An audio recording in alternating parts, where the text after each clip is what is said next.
The first tremor was subtle, a mere ripple beneath Elias's left forearm. He dismissed it as a twitch, a tired muscle after a long day of coding.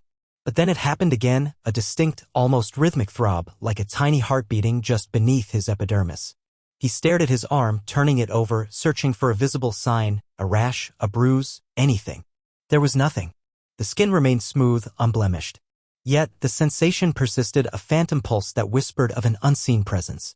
Days bled into a week and the internal tremors grew bolder. They migrated, a silent, creeping journey from his forearm to his bicep, then across his chest. Elias found himself constantly touching his skin, pressing down, trying to pinpoint the source, the elusive entity that seemed to be traveling within him. Sleep became a luxury. Every night, as he lay in bed, the movements intensified, feeling less like a tremor and more like a gentle, persistent slithering. He imagined miniature tendrils, microscopic legs, softly scuttling just beneath the surface. His mind, usually a fortress of logic and algorithms, began to unravel. He visited doctors, a string of them, each one looking at him with a polite, concerned skepticism. They ran tests, blood work, EKGs, even an MRI. Everything appears normal, Mr. Vance. They would say, their voices tinged with a hint of something he couldn't quite place. Pity? Annoyance? He knew they thought he was either stressed or delusional. How could he explain the sensation of something living, moving beneath his skin, when there was no physical evidence? One evening, while making dinner, a sharp, localized pain flared just below his ribcage. He gasped, dropping the knife. The pain was unlike anything he had felt before, a deep, gnawing ache that felt like something was biting him from the inside. He clutched his side, his breath coming in ragged gasps. When the pain subsided, a new sensation emerged.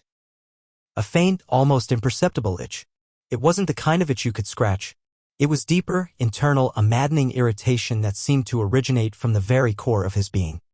He started avoiding mirrors. The reflection of his seemingly normal body felt like a cruel joke. He knew with a terrifying certainty that something was wrong, terribly wrong. The movements became more pronounced, more defined. He could almost trace their path, a subtle ripple across his skin as the unseen occupant navigated his internal landscape. Sometimes, if he pressed hard enough, he could swear he felt a tiny, almost imperceptible lump shift beneath his fingertips. The nightmares began, vivid and terrifying. He dreamed of grotesque parasites, of writhing masses of flesh just beneath the surface of his own skin. He would wake up in a cold sweat, his heart hammering against his ribs, convinced that the dream was not just a figment of his imagination but a grotesque echo of the reality festering within him. He started wearing long-sleeved shirts, even in the warmth of his apartment, a futile attempt to hide his horrifying secret from the world and from himself. One particularly harrowing night, a sudden, violent spasm racked his entire body. He fell out of bed, gasping for air, the internal movements now frantic, violent. It felt as if whatever was inside him was trying to claw its way out. A new, unbearable pain erupted in his abdomen, a searing agony that made him scream. He clawed at his shirt, tearing at the fabric, desperate to alleviate the unbearable pressure. And then he saw it. A faint, almost transparent bulge, no bigger than a marble, pushing against the skin of his lower stomach. It pulsed, a sickening, organic rhythm.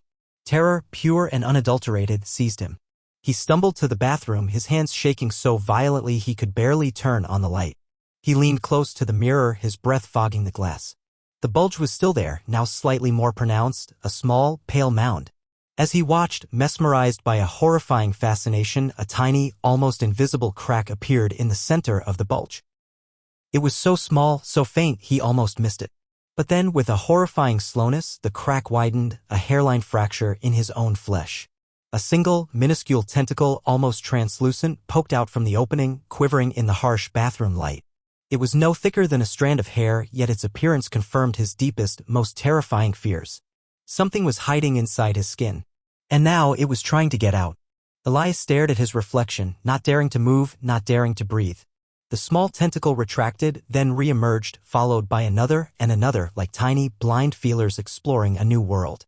His mind reeled, the last vestiges of his sanity crumbling around him. The monster wasn't in his dreams. It was in him, and it was finally revealing itself. He was no longer just Elias. He was a host, and the thing inside him was just beginning to awaken.